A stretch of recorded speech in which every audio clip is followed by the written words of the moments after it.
السلام علیکم ورحمت الله وبرکاتہ. جی ناظرین ټولو ته په خپل چینل هیلتي تھاټ کې ویلکم یم او نن زه تاسو سره بیا مخاطب یم په یو بله ویډیو کې. نننۍ ویډیو زما په یو بله اهم بیمارۍ باندې ده، کوم چې نن سبا ډېر خلک په خپل لپیټ کې اخیستی او څه حده پورې ډېره خطرناکه هم کیدی شي. نو هغه بیماري څه شی دی، د هغې په باره کې به نن تاسو معلومات تاسو ته میلاویږي او د هغې بیمارۍ ته ویل کېږي ډایبیټیس یعنې شوګر.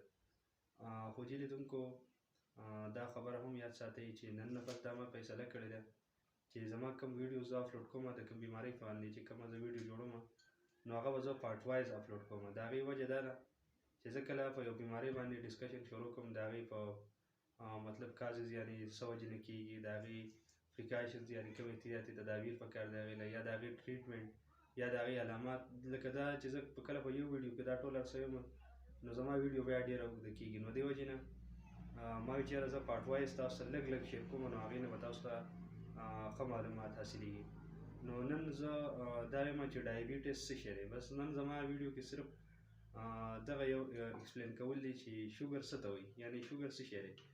او پښتو کې کوشش کوم چې ویډیوګانې پښتو کې وکړم، ځکه زمونږ هغه رئیس خلک دي اکثر اردو زبان باندې یا انګلیش باندې هغو ته داسې پوره کمانډ نه حاصل، نو زه یم چې پښتو کې خلک ښه اسانه باندې وپېژني. نو پوره ډیټیل سره زه تاسو په کول غواړم. مونږ چې څنګه خوراک وکړو نو زمونږ دا خوراک چېرته ځي؟ معدې ته ځي. کله چې مونږ خوراک کوو نو په دې خوراک کې کاربوهایډریټ وي.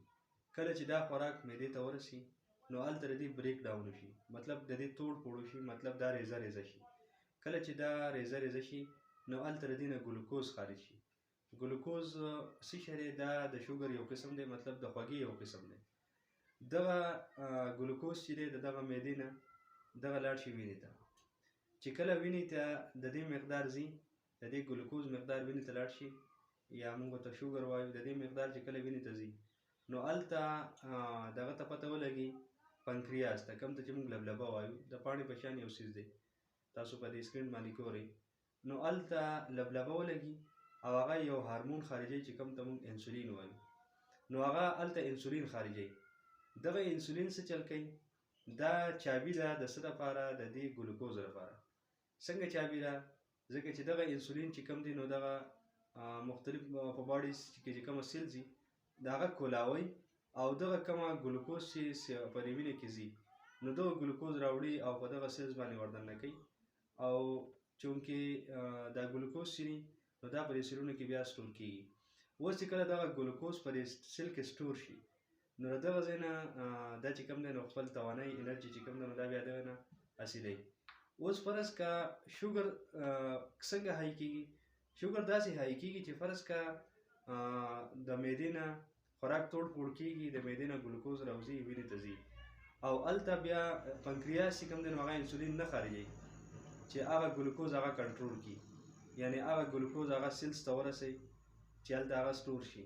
نو په دې وجه باندې څه چلو شي؟ هلته انسولین نه راوځي.